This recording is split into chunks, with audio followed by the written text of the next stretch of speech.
Hey everybody, Father John here, and I hope you're as excited as I am to celebrate, and we've already begun a little bit on the Sunday Masses, to celebrate First Holy Communion with all of you and your families. Coming to the table of the Lord for the first time, hopefully the first time of many times, as we encounter the great gift of the Eucharist, as you prayed with and reflected on with the Levy family, and hopefully you've been preparing and kind of considering some of your own traditions for the Eucharist, as you kind of heard from the Kunin family.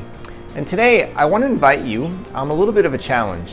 You know, this is a scene of kind of what a Sunday Mass used to be like before we had to tape off rows and have limited, kind of limited attendance. And the idea of that celebration is that we're all together and then we're sent out. You know, I'm recording this today from the food pantry, from Ernie's Place. Ernie's Place is the ministry of our parish that provides food and unfood items to those who are in need and to those who really need a lot of support at different times and moments of their lives. And so our friends come here on Mondays and Thursdays and hopefully soon on Wednesdays, and they actually get to shop and they get to provide for their family, or at least choose what they can to provide for their family. I think of that, and why the reason I wanted to record this here is because it's a big part of what we do in that picture and what we do when we celebrate Mass. Every time we celebrate Mass, we're sent forth. So at the end of the Mass, even your First Holy Communion Mass, the priest is going to say, "Go forth, the Mass is ended." And we're sent out to do something very important, to become what we receive. And so, you know, as you prepare to receive the Eucharist for the first time and make that a whole part of your own life and your regular worship of God, our hope and the hope of the Church is that you're going to be the body of Christ even more for all the people that you know and even those that you don't. So I'd like everyone who's going to receive First Holy Communion for the first time to kind of respond to a little bit of a challenge.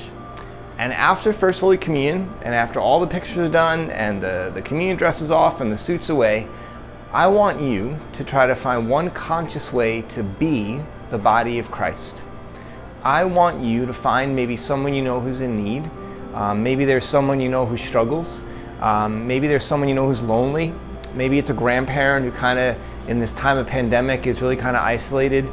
Maybe it's a friend from school. Or maybe it's even helping out in a place like Ernie's Place and maybe organizing a little food drive among your family and friends, or reaching out to help in our street ministry or our thrift shop or the different areas here at St. John's, or maybe some other way that you know how you can be the body of Christ. Because here's what happens. When we work really hard to be the body of Christ and to serve others, we're finding Christ in them. This Wednesday I'm going to celebrate a funeral, and the husband of the woman who passed away asked specifically for the Gospel of Matthew, chapter 25. And the whole end of that Gospel is, someone is kind of questioned and said, "Well, Lord, when did I see you hungry? Or when did I see you thirsty? Or when did I see you naked? Or when did I not visit you in prison?" And the Lord replies, "Whenever you've done it for someone else, for the least of my brothers, you've done it for me." So after communion, I want you to work real hard to be the body of Christ. And you're going to find the body of Christ in those that you serve. And just ask, if you don't mind, if you could send us a little picture or a little explanation of how you were the body of Christ and how you found the body of Christ in your service. We'll let everyone in the parish know about the great work you're doing, and then you're going to inspire other people to do the same. So keep that great spirit, that great energy as we look forward to the celebration of First Holy Communion. And then let's make a commitment together to live out what we receive, that we would become the body of Christ and therefore meet Christ in one another. Have a great day, everyone, and look forward to praying with you in the weeks ahead.